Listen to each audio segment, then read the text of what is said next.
आप देख रहे हैं आज की ताजा खबर। मैं हूं आपके साथ जसप्रीत कौर। बीमारी से जूझ रहे एक्टर संजय दत्त कल मुंबई के कोकिलाबेन अस्पताल में भर्ती हो गए।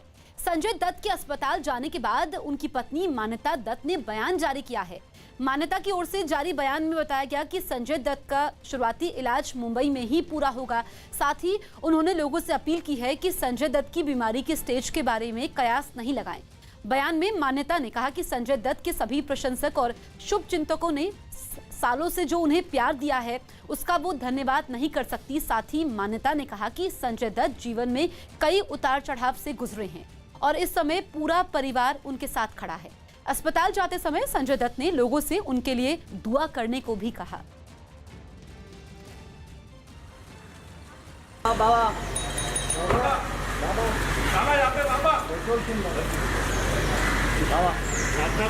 वापस आएंगे अच्छे होके, आप अच्छे होके आएंगे। All the best. दक्षिण अमेरिकी देश अर्जेंटीना की राजधानी ब्यूनस आयर्स के पास एक इलाके से दिल को छू लेने वाली तस्वीर सामने आई। वहां कोरोना के इस मुश्किल दौर में गरीब बच्चों के मनोरंजन के लिए कुछ लोग कार्टून किरदारों के लिबास में उनसे मिलने पहुंचे और अपने पसंदीदा कार्टून किरदारों को अपनी आंखों के सामने देखकर घरों में बंद बच्चों की खुशी का ठिकाना नहीं रहा। कोई मिनी माउस से लिपट गया तो कोई मिकी माउस की गोद में ही चढ़ गया। इस शानदार पल को यादगार बनाने के लिए बच्चे कार्टून किरदार पिकाचू के साथ तस्वीरें खिंचवाते भी नजर आए। बच्चों के मनोरंजन के साथ ही कलाकारों ने उन्हें 200 से भी ज्यादा खिलौने और टॉफियां भी दी। गरीब परिवारों को खाने का सामान भी बांटा गया। लगातार हो रही बारिश की वजह से मध्य प्रदेश के मुंगेली में बाढ़ जैसे हालात बन गए हैं। मुंगेली में बना मनियारी जलाशय अब खतरे के निशान से ऊपर बह रहा है। जलाशय का पानी अब आसपास के गांव में भरने लगा है, जिसकी वजह से इलाके के करीब 50 गांव बाढ़ की चपेट में आ गए हैं। पानी लोगों के घरों में घुस गया है, जिसकी वजह से उनका सारा सामान डूब गया है। कुछ लोग पानी के बीच ही अपना सामान बचाने की कोशिश करते हुए दिखाई दिए। जानकारी के मुताबिक 50 से 60 कच्चे मकान बाढ़ की वजह से गिर गए हैं। प्रशासन ने इन इलाकों से करीब 1000 लोगों को अब तक सुरक्षित इलाकों में भेजा है। पुलिस आ गई तो हम घर से निकल गया, छोड़ के दूसर के घर में मकान में जाके रात भर रहे। वहाँ ले सुबह आके निकाल खोज काज करें तब पूरा सब बह गया, कुछ नहीं रह गया। 6 फीट पानी वेस्ट गैस निकल रहा है। इसके अतिरिक्त जो गेट है जहाँ से हम पानी छोड़ते हैं वहाँ पर 4 फीट छोड़ा गया है और इसके कारण जो नहर है main canal D1, D2, D3 इन केनाल में काफ़ी दबाव आ गया है पानी का ऊपर से कैचमेंट एरिया से आने के कारण अभी भी स्थिति नियंत्रण में नहीं कर सकता। मध्य प्रदेश में पिछले कुछ दिनों से लगातार हो रही बारिश से नदी नाले सभी उफान पर है। मध्य प्रदेश के उमरिया जिले में छोटी महानदी समेत दूसरी सभी नदियां उफान पर हैं। इसकी वजह से नदी का पानी अब सड़कों पर दिखाई दे रहा है। हालात यह है कि कई जगह नदी का पानी पुल के ऊपर से बह रहा है। इसकी वजह से कई इलाकों से संपर्क टूट चुका है। जिन पुलों पर पानी ऊपर से बह रहा है वहां पर पुलिस के जवान तैनात किए गए हैं। बावजूद इसके लोग अपनी जान को खतरे में डालकर पुल पार कर रहे हैं। बारिश हो रही है, इससे निचले क्षेत्रों में बाढ़ का खतरा बढ़ गया है, तो इसमें हमारी तैयारी पूरी है और हमारे बचाव दल के पास नाव है और हम किसी भी स्थिति से निपटने को तैयार हैं। और जनता को भी आगाह किया जा रहा है कि नदी नाले जब उफान पर हों तो रोड क्रॉस ना करें। चुनाव आयुक्त अशोक लवासा ने इस्तीफा दे दिया। चुनाव आयुक्त अशोक लवासा ने अपने पद से इस्तीफा दे दिया, जिसके बाद अब वो एशियाई विकास बैंक के उपाध्यक्ष का पद संभालेंगे। अशोक लवासा को जनवरी 2018 में चुनाव आयुक्त नियुक्त किया गया था। गुजरात के बनासकांठा में एक टीचर ने 2 लोगों पर परेशान करने का आरोप लगाया। इस टीचर का दावा है कि 2012 में उसने 2 लोगों से 7 लाख रुपए कर्ज लिया था, लेकिन दोनों ने इसे इतना परेशान किया कि उसने 2015 में श्रीलंका जाकर अपनी किडनी बेची और इसके बदले मिले 15 लाख रुपए दोनों को चुका दिए। टीचर का कहना है कि ये पैसे चुकाने के बाद भी उस पर और पैसे देने के लिए दबाव बनाया गया। अब इस टीचर ने पुलिस में शिकायत दर्ज कराई, जिसके बाद पुलिस ने भी जांच कर कार्रवाई का भरोसा दिया। इटली का football club Inter Milan Europa league football tournament के फाइनल में पहुंच गया। इस टूर्नामेंट का फाइनल मैच शुक्रवार को खेला जाएगा, जहां उसका मुकाबला स्पेन के क्लब सेविया के साथ होगा। अक्षय कुमार ने असम बाढ़ पीड़ितों के लिए 1 करोड़ की मदद दी, जिस पर राज्य के सीएम सर्बानंद सोनोवाल ने ट्वीट के जरिए उन्हें धन्यवाद दिया। चुनाव आयोग ने कोरोना संकट के बीच चुनाव कराने के लिए नए दिशा निर्देशों को मंजूरी दे दी। इनमें राजनीतिक दलों के सुझावों को भी ध्यान में रखा गया है। ये पूरे दिशा निर्देश अगले 3 दिनों में आ जाएंगे। नए नियमों के तहत सोशल डिस्टेंसिंग को ध्यान में रखते हुए चुनाव की बैठक करने की इजाजत होगी।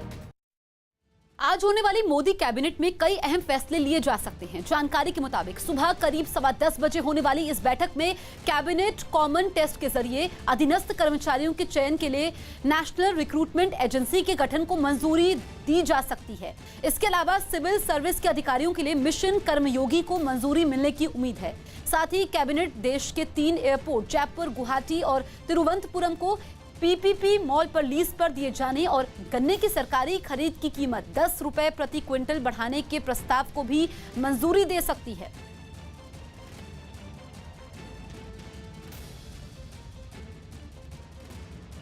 लद्दाख को कार्बन फ्री बनाने की प्रधानमंत्री की घोषणा के बाद यह काम एक मुहिम की तरह चल पड़ा। लद्दाख में प्लास्टिक कचरे से न केवल दीवारें बल्कि सड़कें तक बनाई जा रही हैं, जिसके लिए सरकारी एजेंसियां ही नहीं लद्दाख के लोग भी अहम किरदार निभा रहे हैं। लेह से स्टोक नाम के गांव तक जाने वाली एक 11 किलोमीटर लंबी सड़क प्लास्टिक कचरे से बनाई गई है। सड़क न केवल मजबूत है बल्कि पानी से सड़क को नुकसान होने की गुंजाइश भी कम है। देखकर पहचान पाना भी मुश्किल है कि यह सड़क कोई आम सड़क नहीं बल्कि कचरे से बनाई गई सड़क है। कुछ ऐसा ही प्रयोग दीवार बनाने में भी हुआ। प्रोजेक्ट से जुड़े लोगों ने एक ऐसी दीवार दिखाई जो ईंटों से नहीं बल्कि प्लास्टिक की बोतलों से बनाई गई है। हम बोतल वैसे ना फेंक के ऐसे यूज करेंगे तो अच्छा लगता है। लद्दाख की खूबसूरती देखने के लिए देश के हर कोने से ही नहीं बल्कि दुनिया भर से सैलानी पहुंचते हैं। इसीलिए लद्दाख में जगह जगह खाली पानी की बोतलें और प्लास्टिक का बाकी कचरा मिलना भी आम बात है। लेकिन इस मुहिम के तेज होने के बाद सड़कों पर या झील के किनारे प्लास्टिक कचरा नहीं दिखता, बल्कि कचरा तो बोरों में भरा हुआ सरकारी एजेंसियों के दफ्तरों में मिलता है, जिसका इस्तेमाल सड़क और दीवार बनाने में हो रहा है। प्लास्टिक बोतल और प्लास्टिक वेस्ट के जरिए सड़क और दीवार को बनाना एक नई पहल है। प्रोजेक्ट से जुड़े लोगों का मानना है कि इस तकनीक का इस्तेमाल देश के बाकी हिस्सों में भी आसानी से किया जा सकता है। आंध्र प्रदेश के ईस्ट गोदावरी जिले में बाढ़ से हालात बेहद खराब हो चुके हैं। गोदावरी नदी का पानी किनारों को तोड़कर निचले इलाकों के गांव में भर गया है, जिसकी वजह से इलाके के सैकड़ों घर पूरी तरह से पानी में डूब गए हैं। कई गांव में लोग बाढ़ के पानी में फंसे हुए हैं। उन्हें प्रशासन की तरफ से मदद का इंतजार है। बाढ़ से खतरे का अंदाजा इसी बात से लगाया जा सकता है कि नदी के किनारे बना मंदिर पूरी तरह से पानी में डूब चुका है। मंदिर का सिर्फ ऊपरी हिस्सा ही पानी के ऊपर दिखाई दे रहा है। तो कर्नाटक की तस्वीरें आप देखिए। ईस्ट गोदावरी जिले में बाढ़ का कहर है और मंदिर का काफी हिस्सा पानी में डूब चुका है। तस्वीरें आप देखिए और यहाँ पर ये जो पूरा इलाका है ये पानी की चपेट में है। लोगों की परेशानी बढ़ गई है। आप देखिए मंदिर का जो निचला हिस्सा है वो पानी में डूब चुका है। मूर्ति भी आधी डूब चुकी है। ऐसे में यहाँ पर निकासी के इंतजाम नहीं है और भी ज्यादा खतरा बढ़ गया है क्योंकि पानी का फ्लो काफी ज्यादा है। कोरोना मरीजों के इलाज में जुटे दिल्ली सरकार के एलएनजेपी अस्पताल में निगरानी के लिए करीब 800 सीसीटीवी कैमरे लगाए गए। एलएनजेपी अस्पताल में मरीजों के इलाज में लापरवाही बरतने के मामले सामने आते रहे हैं, जिन्हें दूर करने के लिए अस्पताल में हर जगह सीसीटीवी कैमरे लगा दिए गए। अस्पताल में दाखिल होने से लेकर वार्ड में मरीजों के पहुंचने तक हर एक तस्वीर की निगरानी का इंतजाम किया गया। इसके लिए अस्पताल में बने एक कंट्रोल रूम में अलग अलग जगहों पर निगरानी रखने के लिए कई स्क्रीन लगाई गई हैं। यहाँ लगी हर स्क्रीन अस्पताल में लगे एक सीसीटीवी कैमरे से जुड़ी है। इस वक्त हम एलएनजेपी के मॉनिटरिंग रूम में मौजूद हैं। करीब 800 सीसीटीवी कैमरे लगाए गए हैं और उसकी पूरी मॉनिटरिंग यहाँ पर होती है। इतना ही नहीं, मरीजों को मिलने वाला खाना कैसा है, अस्पताल में साफ सफाई की व्यवस्था ठीक है या नहीं, इन सभी चीजों पर भी नजर रखने के लिए कैमरे लगा दिए गए। हमने पूरे अस्पताल में हमने कैमरे लगाए हैं। पेशेंट्स की हेल्प करने में बहुत ज्यादा मदद मिल रही है। बताया गया कि सीसीटीवी कैमरों की मदद से कोरोना मरीजों के परिवार वालों को उनकी सही हालत का पता चलने में आसानी होगी।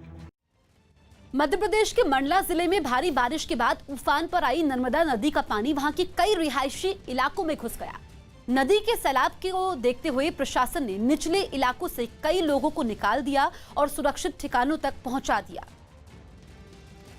ताकि खतरे से ऊपर बह रही नर्मदा की वजह से वहां जानमाल का नुकसान ना हो। उफान पर बह रही नर्मदा को देखने के लिए वहां के छोटे रपटा पुल पर भी लोगों की भारी भीड़ लग गई। कई लोग पुल के किनारे खड़े होकर नदी को देखते नजर आए। प्रशासन ने भी तुरंत वहां पुलिस की तैनाती की और एक लाउड स्पीकर के जरिए लोगों को पुल से दूर रहने की चेतावनी दी गई।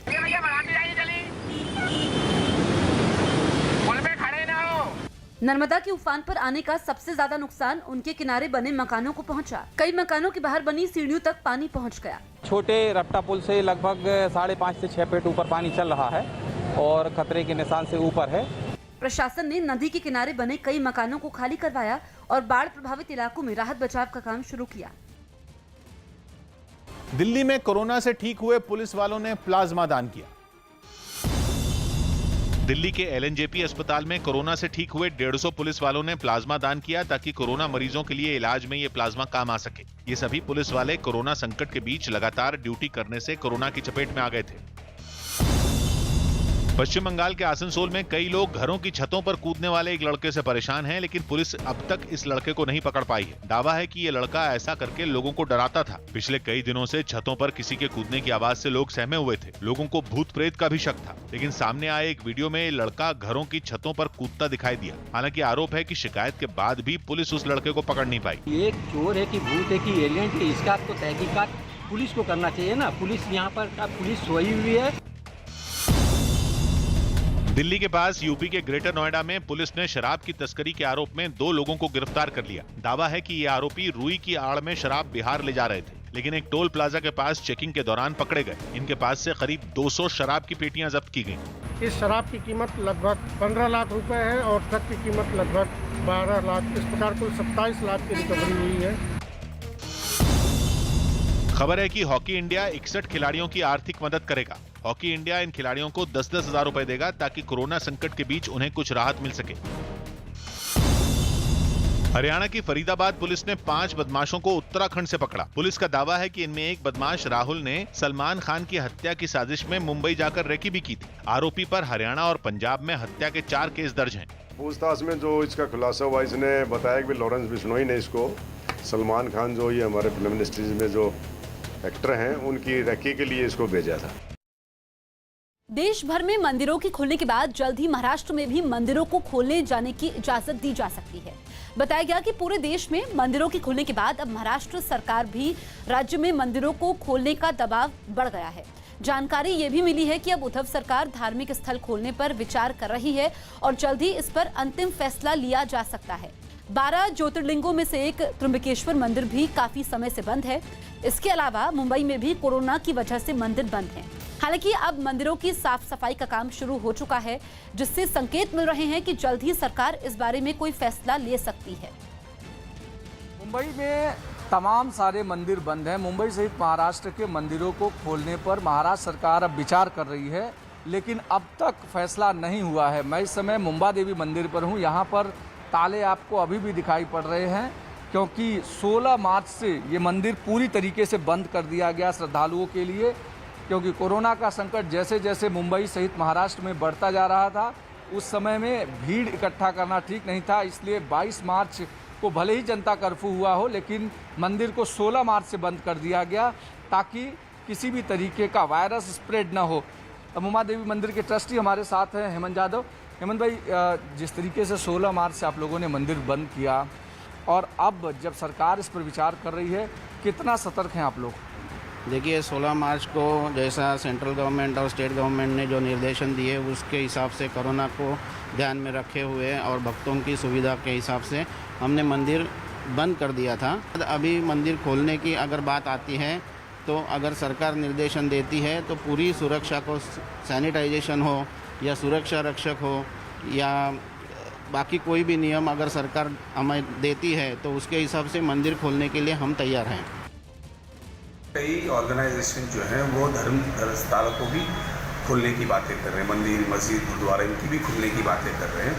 अब बड़ी गंभीरता से सरकार इस पर विचार कर रही है कि अब जो है कोरोना जो है महाराष्ट्र और मुंबई के अंदर कंट्रोल में आया है और धर्मस्थल खुले, ऐसा हमारे भी चाहत है। लेकिन साथ में ये भी हमें ध्यान रखना है कि कोई केसेस नहीं बढ़े, तो आने वाले दिनों पे इसके ऊपर विचार किया जाएगा। उत्तराखंड के पिथौरागढ़ में बादल फटने के बाद लापता हुई महिला की तलाश में सर्च ऑपरेशन चलाया गया। वहां लैंडस्लाइड की वजह से कई इलाकों से लोगों के लापता होने की खबरें आई, जिनमें धारचूला इलाके की एक महिला भी शामिल है, जिसे ढूंढने के लिए लगातार दूसरे दिन सर्च ऑपरेशन चलाया गया।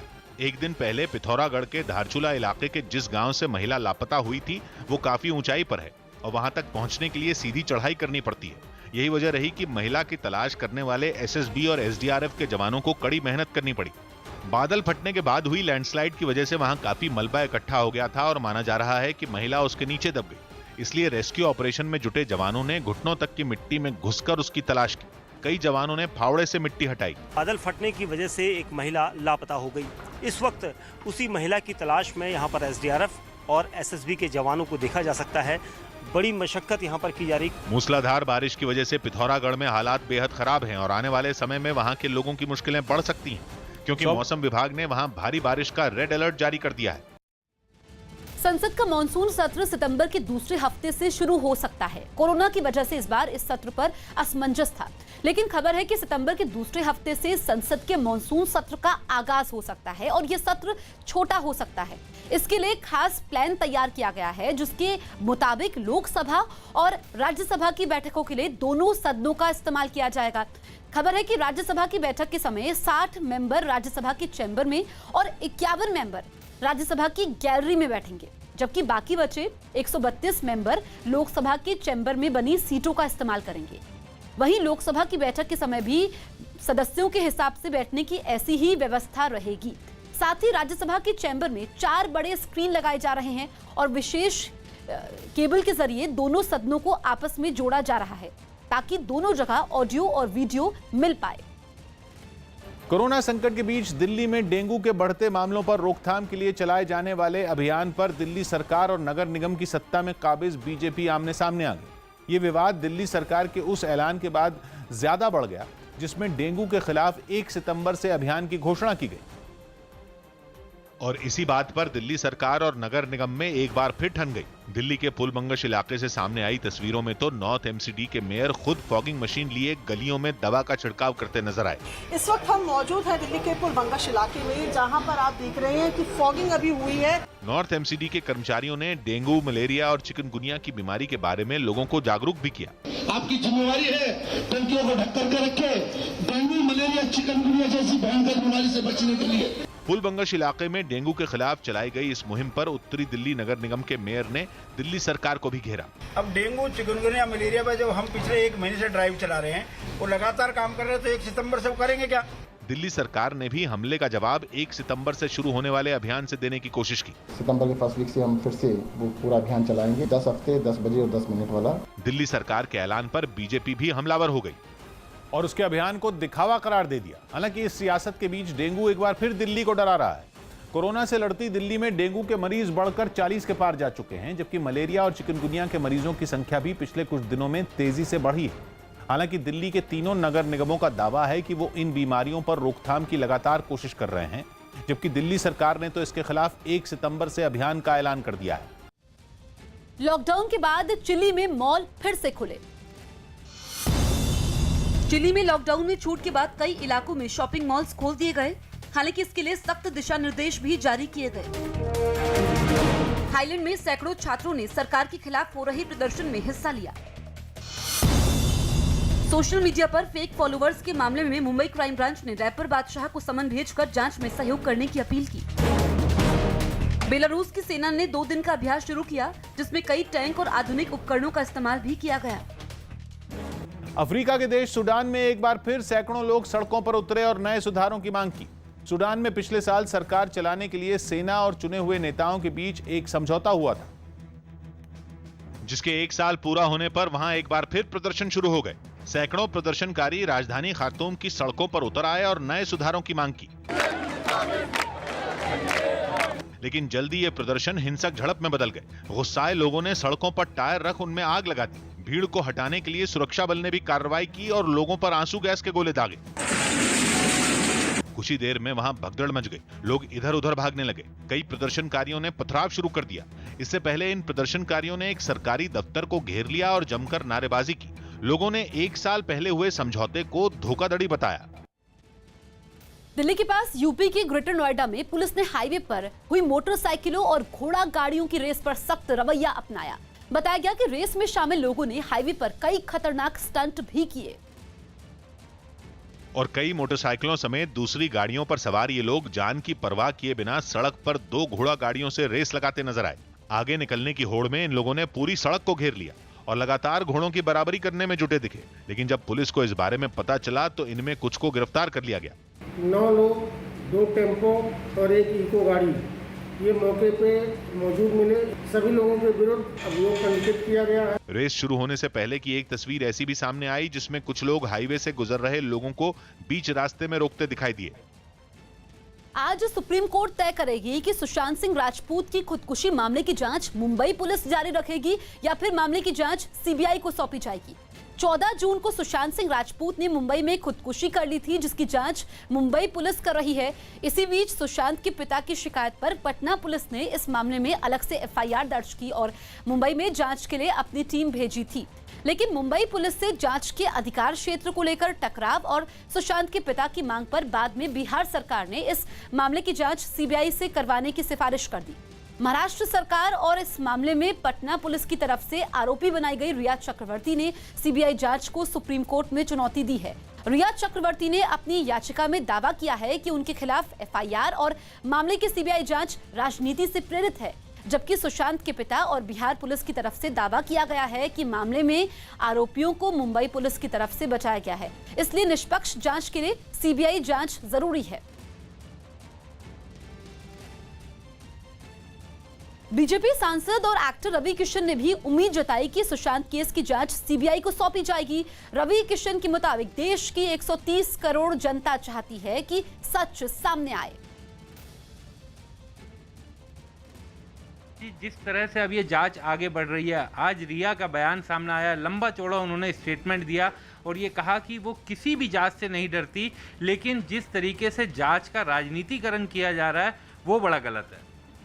नहीं, ये बात तो ठीक नहीं। देखिए, हमने 20 दिन पहले प्रधानमंत्री जी को और होम मिनिस्टर अमित शाह जी को चिट्ठी लिखी और चिट्ठी में बहुत सिंपल और साफ कहा कि जिस दिन उनके चूँकि हमारे छोटे भाई थे सुशांत सिंह राजपूत, हमको सर बोलते थे, बड़ा प्रेम भी करते थे। उनके पिता ने जिस दिन एफआईआर किया उस दिन मुझे लगा कि ये मैटर नॉर्मल नहीं है, ये मैटर सीरियस है। पूरा देश जानना चाहता, पूरी युवा पीढ़ी जानना चाहती है, हम कलाकारों की पूरी बिरादरी जानना चाहती है कि वो लड़का जो शरीर को प्रेम करता था, शिव भक्त था, अपनी बॉडी को लेके इतना कॉन्शियस था, इज टू वर्कआउट, पैसे अच्छे कमा रहा था, फिल्में बढ़िया चल रही थी, लास्ट फिल्म भी 160 करोड़ का बिजनेस कर चुकी थी। सब कुछ जब अच्छा जा रहा है, इंटरनेशनली पॉपुलैरिटी के बाद अचानक पंखे पे लटक के मर जाना, सुबह उठना, ठंडा ग्लास पानी मांगना, जूस मांगना, वीडियो गेम खेलना और मन क्या चला हो लटक जाएं जाके ऊपर, ये मेरे कुछ एकदम समझ के बाहर है। जब उनके पिता भी रो के एफआईआर कर दिए तो वो रिया हो या टिया हो, वो उससे मतलब नहीं है। मृत्यु कैसे हुई ये जानना देश को ज़रूरी है। सुशांत मामले की जांच पर सुप्रीम कोर्ट का फैसला आने से पहले रिया चक्रवर्ती ने एक बयान जारी किया, जिसमें रिया ने खुद पर लगे तमाम आरोपों पर सफाई देते हुए खुद को बेकसूर बताया और कहा कि 8 जून को सुशांत की बहन मीतू उनके घर आने वाली थी, इसलिए सुशांत के कहने पर ही वो उनका घर छोड़कर गई थी। रिया ने बयान में लिखा है कि अप्रैल 2019 तक सुशांत से उनकी केवल जान पहचान ही थी, लेकिन अप्रैल 2019 में हुई एक पार्टी के बाद दोनों के बीच नजदीकियां बढ़ीं और दिसंबर 2019 से उन्होंने सुशांत के साथ लिव इन रिलेशनशिप में रहना शुरू कर दिया था। रिया ने आरोप लगाया कि अप्रैल 2019 में एक पार्टी के बाद जब वो सुशांत के घर सो रही थीं, उस वक्त सुशांत की बहन ने शराब के नशे में उनके साथ गलत हरकत करने की कोशिश की थी और उस घटना के बारे में सुशांत को पता लगते ही सुशांत के परिवार और रिया के बीच दूरियां बढ़ती चली गई। रिया के मुताबिक उन्होंने अब तक मुंबई पुलिस और ईडी की जांच में पूरा सहयोग किया है और जब जब जांच एजेंसियों ने उन्हें बुलाया वो जांच में सहयोग करने पहुंच गए। जांच एजेंसियां उनकी कॉल डिटेल्स, उनका डीएनए सैंपल, उनकी इनकम टैक्स रिटर्न्स, उनकी सभी फोन जब्त कर जांच कर चुकी हैं, लेकिन उनके खिलाफ कोई सबूत नहीं मिला, ऐसा रिया ने बयान में कहा है। रिया ने यह भी साफ किया कि उन्हें सीबीआई की जांच से भी कोई एतराज नहीं है, लेकिन जांच कानून के दायरे में और कानून के मुताबिक होनी चाहिए। रिलायंस इंडस्ट्रीज लिमिटेड की सहायक company Reliance retail ventures limited ने ऑनलाइन फार्मेसी कंपनी नेटमेट्स में बड़ी हिस्सेदारी खरीदी है। इसके लिए नेटमेट्स में रिलायंस रिटेल वेंचर्स लिमिटेड ने करीब 620 करोड़ रुपए का निवेश किया है। रिलायंस रिटेल वेंचर्स लिमिटेड ने वाइटेलिका हेल्थ प्राइवेट लिमिटेड का 60% हिस्सा खरीदने के साथ नेटमेट समेत इसकी कुछ सहायक कंपनियों का 100% हिस्सा खरीद लिया। कंगना रनौत ने सरकार से करण जौहर को दिया गया पद्मश्री सम्मान वापस लेने की अपील की। कंगना रनौत ने करण जौहर पर देश विरोधी फिल्में बनाने का आरोप लगाया। साथ ही उन्होंने सरकार से करण जौहर को दिया पद्मश्री सम्मान वापस लेने की मांग की। इतना ही नहीं, कंगना ने करण जौहर पर सुशांत सिंह राजपूत का करियर खत्म करने का भी आरोप लगाया। मुंबई के बांद्रा इलाके में एक 4 मंजिला इमारत अचानक गिर गई। इस हादसे के बाद मलबे में 2 लोग दब गए, जिन्हें दमकल कर्मियों ने बाहर निकाला। फिलहाल घायलों का अस्पताल में इलाज जारी है। दिल्ली में आम आदमी पार्टी और बीजेपी शासन वाले उत्तरी दिल्ली नगर निगम के बीच टैक्स बढ़ाने के मुद्दे पर तकरार बढ़ गई। आम आदमी पार्टी ने कोरोना का हवाला देते हुए टैक्स बढ़ाने के उत्तरी दिल्ली नगर निगम के प्रस्ताव को वापस लेने की मांग की। नॉर्थ एमसीडी ने दिल्ली की जनता के ऊपर 4 नए कर एक तरीके से थोप रहे हैं। वहीं इस मुद्दे पर उत्तरी दिल्ली नगर निगम के मेयर भी सामने आए और टैक्स बढ़ाने के प्रस्ताव पर सफाई दी। दिल्ली की जनता के ऊपर बोझ ना पड़े, इसके लिए हम कटिबद्ध हैं। अच्छे से अध्ययन करके जो फैसले लिया जाएगा। यूपी के गोरखपुर में पुलिस ने मानव तस्करी के आरोप में 9 लोगों को गिरफ्तार कर लिया। पकड़े गए आरोपी 20 नाबालिग बच्चों को बिहार से एक बस के जरिए दिल्ली ले जा रहे थे, लेकिन फिर एनजीओ की शिकायत के बाद पुलिस ने कार्रवाई करते हुए सभी बच्चों को छुड़ा लिया। कुल 20 बच्चे ये रेस्क्यू हुए हैं और जो उनको लेकर जा रहे थे ऐसे 9 व्यक्ति भी पकड़ में आए हैं। अमेरिका के पूर्व राष्ट्रपति बराक ओबामा और उनकी पत्नी मिशेल ने लोगों से जो बाइडेन और कमला हैरिस को जिताने की अपील की। जो बाइडेन डेमोक्रेटिक पार्टी के राष्ट्रपति पद के उम्मीदवार हैं, जबकि भारतीय मूल की कमला हैरिस उपराष्ट्रपति पद के लिए चुनाव लड़ रही हैं। कर्नाटक के गदग में भारी बारिश के बाद उफान पर आई नदियों की वजह से वहां बाढ़ जैसे हालात बन गए हैं। किनारों को तोड़कर वहां नदियों का पानी रिहायशी इलाकों तक घुस चुका है और वहां की सड़कों पर सैलाब बनकर बहता नजर आया। उसी के बीच से कई गाड़ियां भी गुजरती नजर आई। बाढ़ के पानी में वहां की कई सड़कें और रास्ते भी टूट गए। एक जगह तो एक रास्ते के बीच का करीब 50 मीटर हिस्सा गायब दिखा और टूटी हुई जगह से पानी काफी तेजी से बहता नजर आया। वहां से सामने आई एक तस्वीर में एक आदमी पानी से भरे रास्ते को पार करवाने के लिए एक बुजुर्ग महिला को अपने कंधे पर ले जाता भी नजर आया। इसके अलावा बाढ़ में टूट चुके रास्तों को कुछ लोग बड़ी मुश्किल से पार करते नजर आए। हालांकि जिन इलाकों में सबसे ज्यादा नुकसान पहुँचा, वहाँ प्रशासन ने पुलिस की तैनाती कर दी ताकि लोग जान जोखिम में डालकर रास्तों को पार न करें।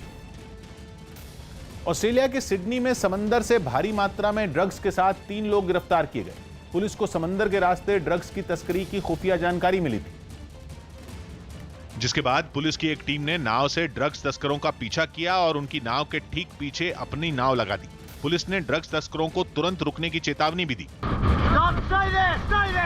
समंदर की तेज लहरों के बीच हुआ ये पूरा ऑपरेशन पुलिस अधिकारियों के कपड़ों में लगे कैमरों में रिकॉर्ड हो गया, जिसमें कुछ पुलिस वाले अपनी नाव से तस्करों की नाव में कूदते दिखाई दिए। इसके बाद उन्होंने ड्रग्स तस्करों को गिरफ्तार कर लिया और नाव में छुपाई गई ड्रग्स की एक बड़ी खेप बरामद कर ली। Our collaborative and swift actions have prevented illicit drugs from entering our community. Operation पूरा होने के बाद उस नाव को समंदर किनारे लाया गया और वहां से मिली ड्रग्स की खेप को पुलिस ने अपने कब्जे में ले लिया। बिहार में बाढ़ की सबसे ज्यादा मार समस्तीपुर जिले में पड़ी है, जहां पर बाढ़ की वजह से 135 गांव प्रभावित हुए हैं। हालात यह है कि यहां पर गांव में पानी भर चुका है, जिसकी वजह से सैकड़ों लोगों को अपना घर-बार छोड़कर सुरक्षित जगह जाना पड़ा है।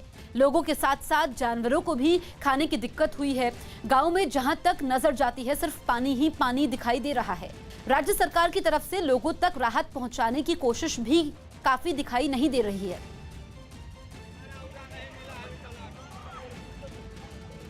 हरियाणा के रोहतक में नशीले सामान के साथ 4 लोग गिरफ्तार किए गए।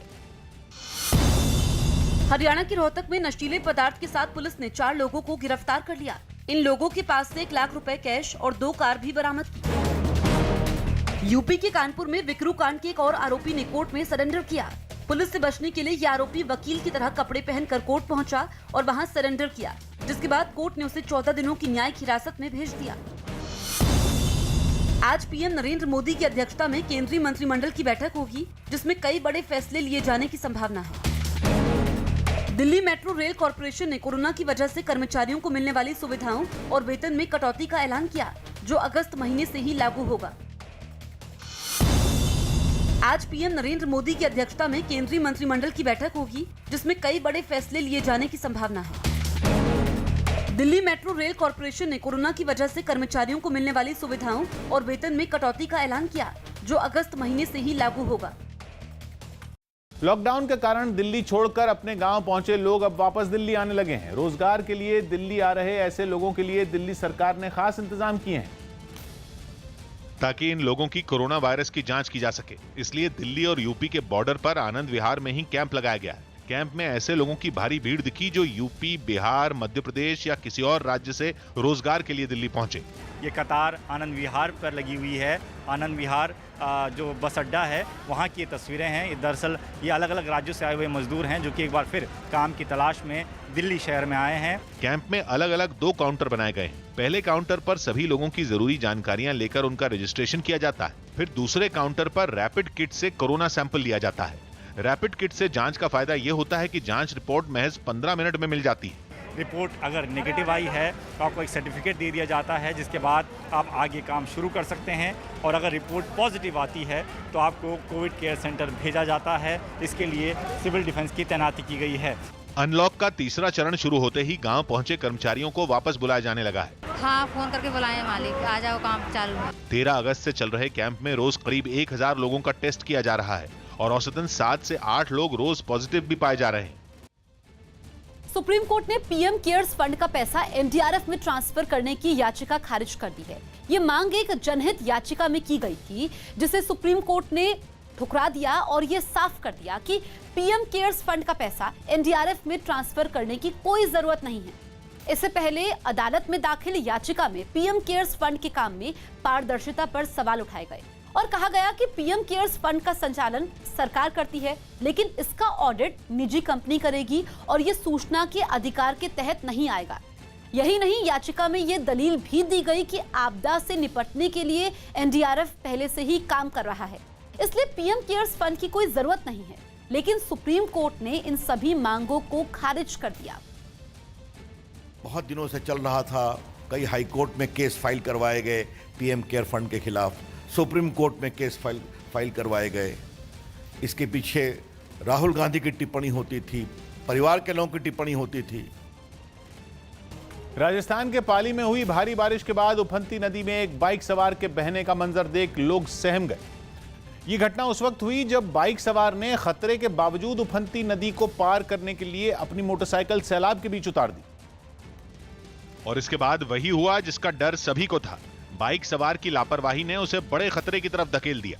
सामने आई तस्वीरों में कुछ लड़के उसकी मोटरसाइकिल को पकड़े दिखे तो कुछ ने उसका हाथ पकड़ लिया। उन्होंने काफी कोशिश की, लेकिन पानी का बहाव इतना तेज था कि वो बाइक समेत सैलाब के साथ बह गया। वो भाई गियो। हालांकि इस घटना में इलाके के लोगों की मदद से उसकी जान बाल बाल बच गई। कोरोना की वजह से हुई लॉकडाउन का असर अब दिल्ली मेट्रो के कर्मचारियों पर पड़ने लगा है। दिल्ली मेट्रो ने अपने सभी कर्मचारियों के वेतन में कटौती का फैसला किया है।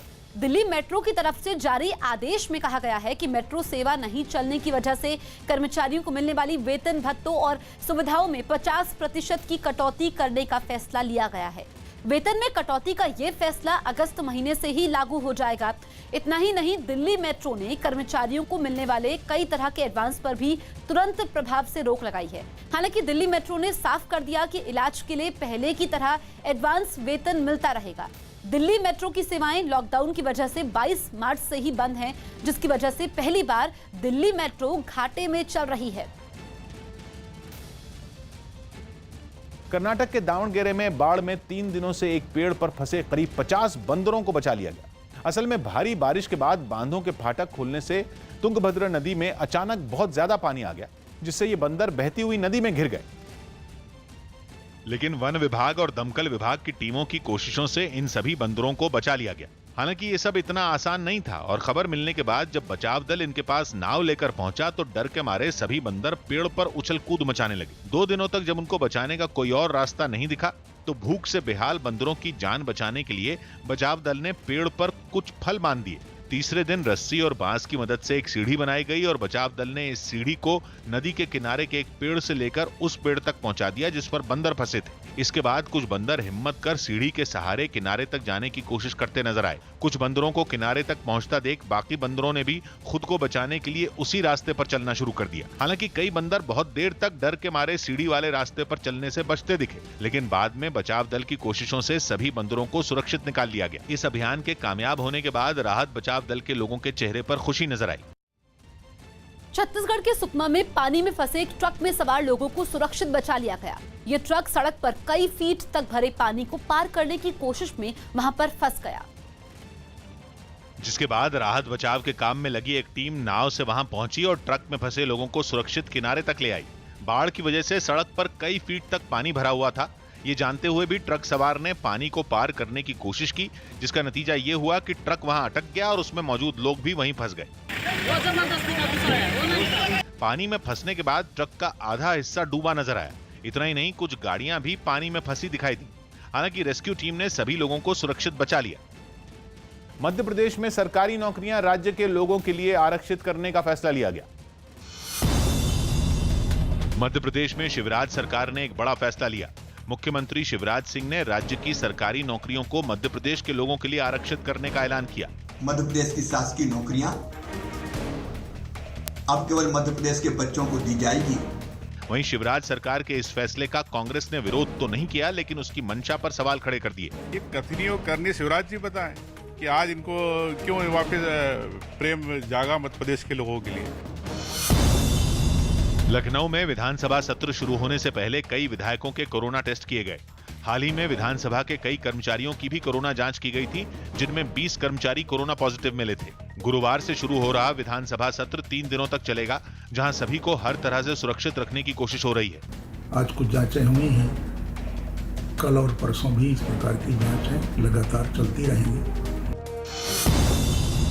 पश्चिम बंगाल में दुर्गा पूजा की तैयारियां शुरू हो गईं। इस पूजा में कोरोना का असर भी दिखाई दे रहा है। कोलकाता में पूजा के लिए बनाई गई कुछ दुर्गा की मूर्तियों पर चांदी के मास्क लगाए गए हैं। साथ ही हाथों में सैनिटाइजर की बोतलें दिख रही हैं। हाथों में सैनिटाइजर और चेहरे पर चांदी का मास्क। देवी दुर्गा इस बार अपने शहर कोलकाता कुछ इसी तरह आने वाली हैं। युजवेंद्र चहल की मंगेतर धनश्री वर्मा का एक वीडियो सोशल मीडिया पर वायरल हो गया। इस वीडियो में धनश्री वर्मा डांस करती दिखाई दी। दारू बदनाम करती, नाम करती, ए ताना तेरे अधिकार। दारू बदनाम करती, नाम करती, ए ताना तेरे अधिकार। कोरोना के बढ़ते मामलों को देखते हुए मुंबई पुलिस ने अब और सख्ती करने का फैसला किया है। मुंबई पुलिस की तरफ से जारी आदेश के मुताबिक अगर अब कोई व्यक्ति मुंबई की सड़कों पर बिना किसी कारण के घूमता दिखाई दिया तो उसके खिलाफ सख्त कार्रवाई की जाएगी। इसके अलावा उन गाड़ियों को भी पुलिस जब्त कर लेगी जो बिना किसी ठोस कारण के सड़कों पर दिखाई देंगे। कोरोना की वजह से सिर्फ आवश्यक सेवाओं से जुड़ी गाड़ियों को ही चलने की इजाजत दी गई है। मुंबई पुलिस ने ट्वीट के जरिए लोगों से कहा कि ये सख्ती सिर्फ नियमों के पालन के लिए नहीं बल्कि उनकी सुरक्षा के लिए भी की जा रही है। पश्चिम बंगाल के सिलीगुड़ी में कार्यकर्ताओं की हत्या के मुद्दे पर बीजेपी ने जमकर हंगामा किया। आरोप है कि प्रदर्शन के दौरान बीजेपी कार्यकर्ताओं ने पुलिस से धक्का मुक्की भी की और पुलिस की तरफ से उन्हें रोकने के लिए लगाए बैरिकेड भी नीचे गिरा दिए गए। सामने आई एक तस्वीर में कुछ प्रदर्शनकारी बैरिकेड उठाकर पुलिस पर फेंकने की कोशिश करते हुए भी दिखाई दिए। बीजेपी ने यह प्रदर्शन बंगाल में पार्टी कार्यकर्ताओं की हत्या के मुद्दे पर किया और इस पर ममता सरकार को भी खूब कोसा। और 6 मास 8 मास दीदीमणि কত অত্যাচার করবে, যত করার করুন, কিন্তু 8 মাস পরে যখন পাল্টাবে তখন কিন্তু কাউকে খুঁজে পাওয়া যাবে না। हालांकि पुलिस के कड़े इंतजाम की वजह से बीजेपी टीएमसी के खिलाफ मार्च नहीं निकाल सकी। अयोध्या में राम मंदिर के भूमि पूजन कार्यक्रम के बाद अब दशहरे के मौके पर वहां भव्य रामलीला के आयोजन की तैयारी है। जानकारी के मुताबिक इस रामलीला के लिए यूपी सरकार के संस्कृति विभाग ने एक प्रस्ताव तैयार कर लिया है। इसके तहत इस रामलीला को खास बनाने के लिए इसमें फिल्मी कलाकारों को शामिल करने की तैयारी है, जिनमें गोरखपुर से सांसद रवि किशन भरत और मनोज तिवारी अंगद का रोल निभा सकते हैं, जबकि बिंदु दारा सिंह हनुमान और चंद्रकांता सीरियल में अभिनय कर चुके शहबाज खान के रावण का किरदार निभाने की संभावना है। हालांकि राम और सीता के किरदार के लिए कलाकारों का चुना जाना अभी बाकी है। खबर है कि इस आयोजन के लिए यूपी सरकार विशेष बजट का इंतजाम कर सकती है। और पूरी रामलीला का प्रसारण एलईडी के जरिए प्रदेश भर में करवाने का भी विचार है। लेकिन संस्कृति विभाग के इस प्रस्ताव पर अभी सीएम की मोहर लगनी बाकी है। अमेरिका के कैलिफोर्निया में भीषण गर्मी और जंगलों में लगी आग की वजह से 10 लाख से ज्यादा लोग अंधेरे में रहने को मजबूर हो गए। कैलिफोर्निया के जंगल पिछले कई दिनों से सुलग रहे हैं और जंगल में लगी ये आग लगातार फैल रही है। यही नहीं, गर्म हवाओं ने आग को और भड़का दिया, जिसकी वजह से इलाके का तापमान भी बढ़ गया। भीषण गर्मी की वजह से वहां बिजली की मांग रिकॉर्ड स्तर पर पहुंच गई, लेकिन जरूरी सप्लाई नहीं होने पर एक बड़े इलाके की बिजली गुल हो गई। सड़कें, बाजार सब अंधेरे में डूब गए। बिजली जाने से जरूरी कामकाज भी ठप हो गए। इसे वहां अब तक का सबसे बड़ा बिजली संकट बताया गया। हालांकि बाद में मौसम में कुछ सुधार आने और तापमान कम होने के बाद सप्लाई दोबारा शुरू की गई। कोरोना संकट के दौर में मध्य रेलवे रखवाली के काम के लिए हाईटेक ड्रोन का इस्तेमाल कर रहा है। जानकारी के मुताबिक रेलवे संपत्तियों की सुरक्षा और चोरी की घटनाओं को रोकने के लिए मध्य रेलवे के नवी मुंबई के कलम्बोली यार्ड पर एक ड्रोन तैनात है, जबकि दूसरे ड्रोन की तैनाती सीएसटी के वाडी बंदर यार्ड पर की गई है, जिनको चलाने के लिए आरपीएफ की कई टीमें बनाई गई हैं, जिन्हें ड्रोन को उड़ाने की बाकायदा ट्रेनिंग भी दी गई। निगरानी के काम में इस्तेमाल किए जा रहे ये ड्रोन कई खूबियों से लैस हैं, जो किसी भी संदिग्ध हलचल की जानकारी फौरन आरपीएफ को पहुंचा देते हैं। खबर है कि इनकी शुरुआती सफलता को देखते हुए मध्य रेलवे आने वाले दिनों में कुछ ड्रोन मुंबई डिवीजन के अलग अलग इलाकों में तैनात करने जा रहा है। मध्य प्रदेश के कई जिलों में 2 दिनों से लगातार हो रही बारिश के कारण नदियां उफान पर हैं।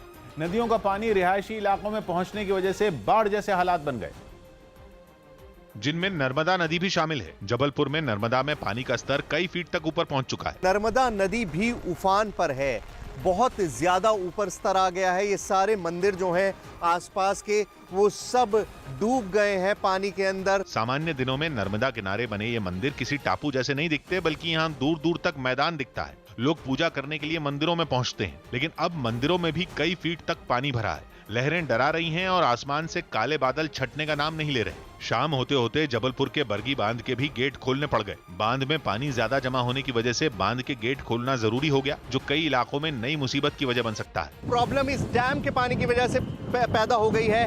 डैम से जो पानी छोड़ा गया है, उसकी वजह से नीचे के एरियाज में बाढ़ आने का खतरा है और पानी का बहाव इतना ज्यादा है कि कुछ भी कहना, खड़े रहना मुश्किल है। यही हाल बैतूल का है, जहां नदी का पानी सड़कों पर दौड़ रहा है। जिस सड़क पर उफान मारती लहरें दिख रही हैं, वो सड़क नहीं बल्कि एक पुल है, यानी नदी के स्तर से कई फीट ऊपर, लेकिन लहरों में पुल गुम हो गया है। उफान मारती लहरें लोगों को डरा रही हैं और जरूरी काम के लिए लोग लहरों के बीच से ही जान हथेली पर रखकर रास्ता पार कर रहे हैं। लेकिन बड़ी मुसीबत यह है कि मौसम विभाग ने राज्य के 10 से ज्यादा जिलों के लिए भारी बारिश का अलर्ट जारी किया है, जबकि कई जिले पहले से बाढ़ की मार झेल रहे हैं, जिनमें डिंडौरी भी शामिल है। डिंडौरी से गुजरने वाला जबलपुर अमरकंटक हाईवे भी बाढ़ की चपेट में है। दूर दूर तक फैले पानी को देखकर ये पता लगाना ही मुश्किल है कि सड़क कहां है और खेत कहां है। मंडला को डिंडौरी से जोड़ने वाले हाईवे का भी हाल कुछ ऐसा ही है, लेकिन लोग लहरों के बीच जान जोखिम में डालकर रास्ता पार कर रहे हैं। डिंडौरी में भी नर्मदा के घाटों पर हालात डराने वाले हैं। घाट तो कहीं दिखाई ही नहीं दे रहे, मंदिरों की भी केवल चोटी ही दिख रही है। कुछ कच्चे मकान भी छत तक पानी में डूब चुके हैं, जबकि नर्मदा नदी पर बना एक पुल भी लहरों की चपेट में आने ही वाला है। डिंडौरी के रिहायशी इलाकों की भी हालत बेहद खराब है। कई इलाकों में कमर तक का पानी जमा हो चुका है। पूरे घर पानी में डूब चुके हैं और लोग बस तमाशा देखने के अलावा कुछ नहीं कर पा रहे। एमपी का मंडला जिला भी बाढ़ की चपेट में आ चुका है। मंडला से गुजरने वाले नेशनल हाईवे नंबर 30 के कई हिस्से जलमग्न हैं। सैकड़ों एकड़ में लगी फसलें तबाह हो चुकी हैं। अफ्रीकी देश माली में सेना ने सरकार का तख्ता पलट कर दिया है और वहां पर जो तस्वीरें सामने आई है, वहां पर लोग विरोध प्रदर्शन भी कर रहे हैं। लंबे वक्त से राष्ट्रपति के इस्तीफे की मांग पर प्रदर्शन वहां पर चल रहा था और एक दिन पहले ही वहां के राष्ट्रपति और पीएम को सेना ने बंधक बना लिया था। इसके बाद वहां के राष्ट्रपति ने अपने पद से इस्तीफा दे दिया। इससे पहले माली में राष्ट्रपति के निवास के बाहर हजारों लोगों की भीड़ जुटी नजर आई, जो कि उनके इस्तीफे की मांग कर रहे थे। भीड़ के बीच से सेना की कई गाड़ियां भी जाती दिखी, जिनमें बैठे जवानों ने काफी देर तक हवाई फायरिंग की। असल में माली में इसी साल मार्च में राष्ट्रपति चुनाव हुए थे और उसके 3 महीने बाद वहां के लोगों ने विरोध प्रदर्शन शुरू कर दिए थे। इन प्रदर्शनों में अब तक वहां 15 से ज्यादा लोगों की मौत हो चुकी है, जबकि सैकड़ों लोग घायल हैं। फिलीपींस के मस्बाते में आए भूकंप ने वहां के लोगों को दहला कर रख दिया। इस भूकंप की तीव्रता रिक्टर स्केल पर 6.5 मापी गई, जिसकी वजह से 5 किलोमीटर के दायरे में मौजूद लोगों को काफी मुश्किलें उठानी पड़ी। एक तस्वीर तो ऐसी सामने आई जिसमें एक मकान धराशायी दिखा और उसमें रहने वाला पूरा परिवार सड़क पर आ गया। भूकंप के झटकों की वजह से कई जगहों पर जमीन में दरारें भी देखी गई। वहां के एक रेस्टोरेंट में सारा सामान फर्श पर बिखरा नजर आया, तो मंडी के भी हालात कुछ ऐसे ही दिखे।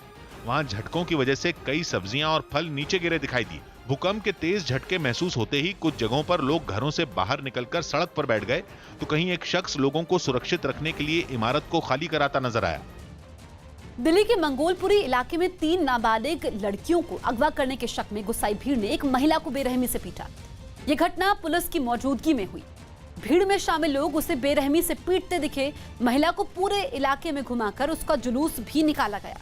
कुछ महिलाएं उसे नीचे गिराकर मारती हुई दिखी। घटना के समय पुलिस वाले भी उसे बचाने की कोशिश करते दिखे, लेकिन गुस्साई भीड़ पीछे नहीं हटी। हालांकि कई घंटे तक चले हंगामे के बाद पुलिस लोगों की शिकायत पर उसे गिरफ्तार कर थाने ले गई। इस घटना के कुछ वीडियो भी वायरल हो गए।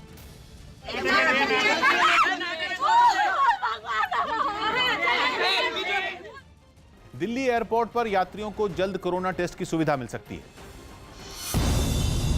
खबर है कि दिल्ली एयरपोर्ट पर विदेश से आने वाले यात्रियों को जल्द कोरोना टेस्ट की सुविधा मिलेगी। इस जांच के दौरान नेगेटिव आने वाले लोगों को 7 दिन के जरूरी क्वारंटीन के नियम से छूट मिल सकती है। नियमों के मुताबिक अब तक विदेश से आने वाले लोगों को 7 दिनों तक प्रशासन क्वारंटीन रखता है और फिर अगले 7 दिनों तक उन्हें घर में क्वारंटीन होना पड़ता है। यूपी के मथुरा में पुलिस ने मुठभेड़ के बाद 2 बदमाशों को गिरफ्तार कर लिया। आरोप है कि पकड़े गए दोनों बदमाशों ने एक दिन पहले ही करीब 90 किलो चांदी लूट ली थी। पुलिस ने आरोपियों के पास से लूट की इस चांदी को भी बरामद कर लिया। पुलिस को ये जानकारी मिली कि कुछ बदमाश इस रूट से जाने वाले हैं, तो पुलिस ने घेराबंदी करी, जिसमें 2 बदमाश एंगेजमेंट में घायल हुए। पूर्व विश्व चैंपियन मुक्केबाज एल सरिता देवी और उनके पति कोरोना पॉजिटिव पाए गए। दोनों में कोरोना के कोई लक्षण नहीं दिखाई दिए। इसके बावजूद दोनों की रिपोर्ट पॉजिटिव आई, जिसके बाद वो इलाज के लिए अस्पताल में भर्ती हो गए। सरिता देवी 2006 में वर्ल्ड चैंपियन बनी थी। छत्तीसगढ़ के त्योहार तीजा पोरा तिहार के मौके पर मुख्यमंत्री आवास पर हुए कार्यक्रम में सोशल डिस्टेंसिंग के नियम टूटने के आरोप लगे, जबकि कार्यक्रम में खुद मुख्यमंत्री भूपेश बघेल भी मौजूद थे। और जब आयोजकों ने उन्हें इस मौके पर लोकगीत की धुन पर ढोलक बजाने का न्योता दिया, तो वो झूम झूम कर ऐसा करते दिखे। हालांकि इस दौरान उनके आसपास लोगों की जो भीड़ दिखी, उसमें कई लोग बिना मास्क के नजर आए और इन लोगों ने कोरोना से बचने के लिए जरूरी दूरी भी नहीं बनाई। तीजापोरा त्योहार पर झूला झूलने की परंपरा का भी ध्यान रखा गया और मुख्यमंत्री खुद भी लोगों को झूला झूलते देखने पहुंचे, जबकि यहां भी उनके आसपास पहले की तरह जमघट दिखा। पूरे कार्यक्रम के दौरान वहां मौजूद लोगों ने भले ही कोरोना से बचाव के नियमों की अनदेखी की, लेकिन छत्तीसगढ़ के मुख्यमंत्री ने मास्क लगाए रखा और ढोलक बजाने के बाद वो हाथ सैनिटाइज करना भी नहीं भूले। कोरोना की वजह से लागू करीब 6 महीने की पाबंदी के बाद पहली बार इटली के जिनोवा में लोगों को पानी के जहाज में सफर करने का मौका मिला। वहां की सरकार ने क्रूज कंपनियों को 15 अगस्त से काम शुरू करने की मंजूरी दे दी थी, जिसके बाद सामने आई एक तस्वीर में एमएससी ग्रैंडियोसा नाम का क्रूज शिप 7 दिन की समुद्री यात्रा पर निकलने के लिए तैयार खड़ा दिखा। सभी यात्री मास्क लगाकर जहाज में पहुंचे, जहां उनका तापमान तो मापा ही गया, लेकिन इसके साथ ही कोरोना के लक्षण न दिखने के बाद भी उनका कोरोना टेस्ट तक किया गया। Spero solo di non essere positiva perché ci tengo corona से बचाव के लिए इस जहाज में हर तरह की सावधानी बरती गई। सोशल डिस्टेंसिंग को ध्यान में रखते हुए जहाज में उसकी क्षमता के 70% यानी करीब 2500 यात्रियों को ही सफर की इजाजत दी गई। और तो और सफर की शुरुआत से पहले इस क्रूज के चालक दल को क्वारंटीन भी कर दिया गया। सारी तसल्ली हो जाने के बाद जहाज सफर पर रवाना हुआ। यूपी में देश का पहला संपत्ति क्षति दावा अधिकरण बना दिया गया, यानी एक ऐसा ट्राइब्यूनल जो दंगों और प्रदर्शनों के वक्त हुए नुकसान की भरपाई से जुड़े मामलों की सुनवाई करेगा। हालांकि यूपी सरकार पहले से ऐसे मामलों में आरोपियों की संपत्ति जब्त कर नुकसान की भरपाई करने पर काम कर रही है, लेकिन अब इसके लिए बाकायदा एक ट्राइब्यूनल का गठन कर दिया गया, जिसका एक दफ्तर मेरठ में और दूसरा लखनऊ में होगा। इस ट्राइब्यूनल के पास एक सिविल कोर्ट की सारी शक्तियां होंगी, यानी किसी कोर्ट की ही तरह ट्राइब्यूनल का फैसला भी मान्य होगा और धरनों, प्रदर्शनों और दंगों के वक्त निजी या फिर सार्वजनिक संपत्ति के नुकसान की भरपाई से जुड़े मामलों की सुनवाई ट्राइब्यूनल में होगी। सीएए के विरोध में यूपी में हुए हिंसक प्रदर्शनों के बाद लोक और निजी संपत्ति क्षति नियमावली 2020 बनाई गई थी, जिसके तहत नुकसान की भरपाई के लिए आरोपियों की निजी संपत्ति जब्त करने और नीलाम करने का कानूनी रास्ता बनाया गया था। पर्यावरण को बचाने की प्रधानमंत्री मोदी की अपील पर एमपी के इंदौर में मिट्टी और गोबर से गणेश मूर्तियां बनाने का काम तेज कर दिया गया। बताया गया कि वहां बीते 3 महीनों में 4000 से ज्यादा मूर्तियां तैयार की जा चुकी हैं, जिससे कई लोगों को रोजगार तो मिला ही, साथ ही पर्यावरण को बचाने की मुहिम भी तेज हो गई। 22 अगस्त से शुरू हो रही गणेश चतुर्थी की वजह से लगातार इन मूर्तियों की मांग में इजाफा देखा गया और यही वजह रही कि सोशल डिस्टेंसिंग को ध्यान में रखते हुए एक हॉल में कई महिलाएं और लड़कियां गोबर और मिट्टी से गणेश मूर्तियां बनाती दिखाई दी। घर पे रख के पूजा करो और इन्हें गमले में डाल दो तो खाद के रूप में काम करते हैं। गणेश मूर्ति बनाने के काम में जुटे कारीगरों ने दावा किया कि इन्हें जिन रंगों से रंगा गया है वो भी पर्यावरण को नुकसान नहीं पहुंचाएंगे। सुशांत सिंह राजपूत के बैंक अकाउंट की फॉरेंसिक ऑडिट की रिपोर्ट मुंबई पुलिस को मिली है। सूत्र बताते हैं कि इस रिपोर्ट के मुताबिक राजपूत के बैंक अकाउंट से रिया के अकाउंट में पिछले 1 साल में कोई लेन देन नहीं हुआ है। मुंबई पुलिस के सूत्र बताते हैं कि ईडी ने मुंबई पुलिस को चिट्ठी भेजकर कुछ लोगों को बयान और इलेक्ट्रॉनिक एविडेंस भी मांगे हैं। मुंबई पुलिस जल्द ही ये सब जानकारी भी ईडी को भेजेगी। चीन के शासन वाले गुआंगशी इलाके में एक स्पोर्ट्स फेस्टिवल में अनोखा नजारा देखने को मिला। वहां एक खास बैडमिंटन प्रतियोगिता में एक रोबोट खिलाड़ियों से लोहा लेता नजर आया, जिसकी फुर्ती और रफ्तार ने खिलाड़ियों को छक्का डाला। महज 65 सेंटीमीटर की लंबाई वाले इस रोबोट ने बैडमिंटन कोर्ट पर खुद से कई फीट लंबे इंसानों के छक्के छुड़ा दिए। वो खेलते खेलते थक गए, लेकिन रोबोट पूरे जोश के साथ शटल को मारता रहा। एक बार तो एक लड़की ने शॉट मिस कर दिया, लेकिन ये रोबोट कोर्ट पर जमा रहा। जिस खिलाड़ी ने 15 से ज्यादा रैली तक शटल को जमीन पर गिरने नहीं दिया, उसने रोबोट को हरा दिया।